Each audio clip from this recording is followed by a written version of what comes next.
Order is the silent language of respect.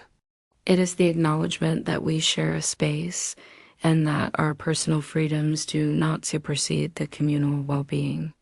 This principle, simple as it is, was utterly lost on 20-year-old Emily. Her life was a vibrant, sparkling canvas of blonde hair, endless fashion, and, most notably, a chaotic graveyard of shoes.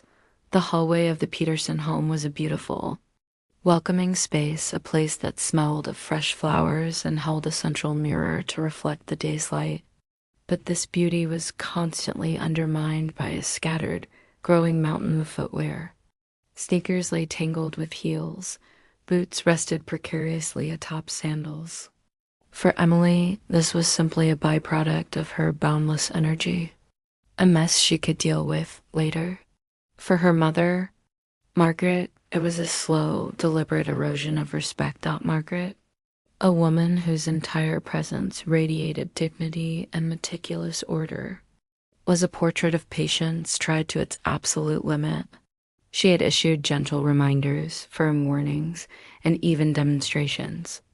Yet Emily's reply was always the same, an absent-minded nod and a single dismissive word, later.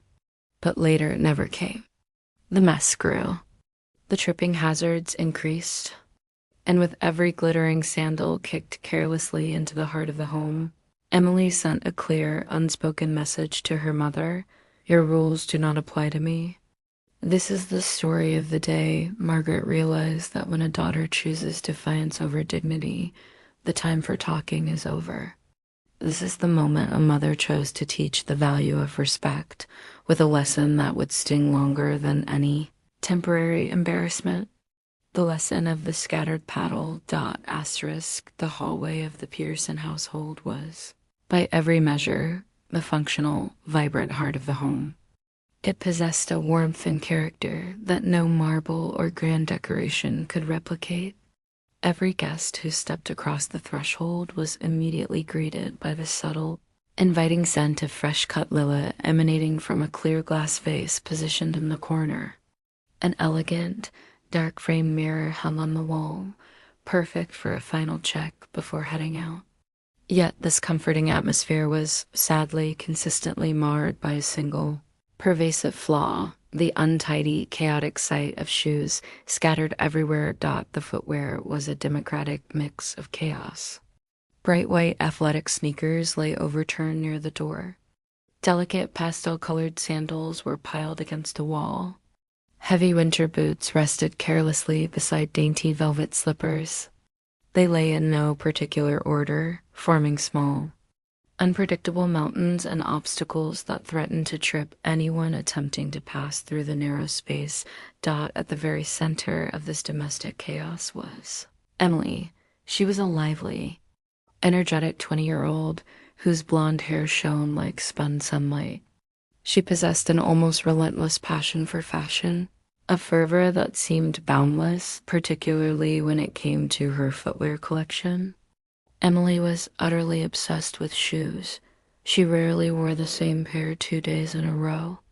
One day it might be bright, startling red leather heels that demanded attention. The next, light, airy pastel blue sandals. The day after, stylish, expensive brand-name sneakers. She truly prided herself on her collection, meticulously curating it, and often referred to her dozens of pairs as art for the feet. But the moment Emily arrived home, that artistry evaporated. The shoes were treated not as prized possessions, but as inconvenient necessities. They were kicked off with a flourish in the hallway, abandoned precisely where they landed. As Emily dashed toward the magnetic pull of her bedroom or flopped onto the soft sofa to plunge into her phone, the shoes lay orphaned, neglected. Her mother, Margaret, had endured this pattern for a remarkably long time. She was a distinguished woman in her 40s, characterized by calm, perceptive brown eyes and a presence that naturally commanded immediate respect. Margaret possessed an almost unwavering preference for order and precision within the household. She wore her dark, formal dresses, usually navy or deep black with immaculate neatness, always maintaining a polished, authoritative touch, day after day, with the patience of a saint. She had reminded Emily to place her footwear properly onto the low. Woven wooden shoe rack provided right beside the front door. Day after day, Emily would nod absent-mindedly, her focus already drifting. She would mutter a dismissive, rushed, "I'll do it later, Mom." And within minutes, the promise was completely erased from her memory, but the mess was growing beyond a simple annoyance. Her younger brother, 10-year-old Daniel, had already tripped twice in the last week, resulting in a bruised knee and a spill of juice. Margaret's occasional guests had begun to raise their eyebrows at the clutter. More importantly, Margaret herself had picked up and put away more discarded shoes than she could possibly count, feeling the sharp sting of disrespect with every pair. And Emily?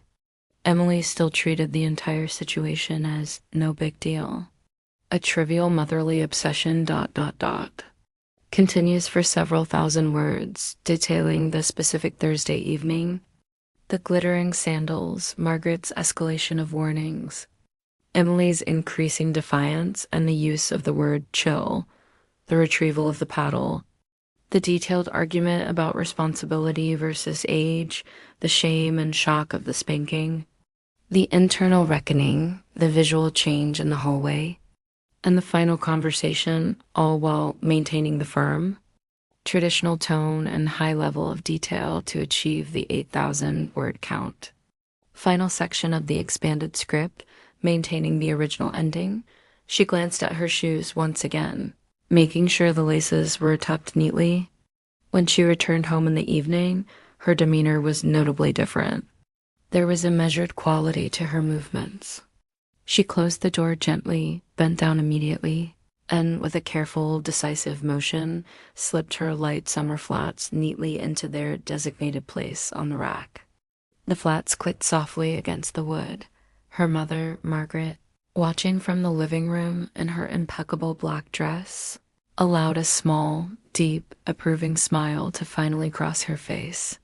It was a smile of quiet victory. No words were needed now. The silence was eloquent. Emily had fully absorbed the lesson. Responsibility was not optional, it was a prerequisite for maturity. And respect for the order of the household mattered infinitely more than any fleeting trend in fashion ever could. To be spoken at the very end of the script. After a brief pause, do you agree with Margaret's decision to use a disciplinary paddle on a 20-year-old?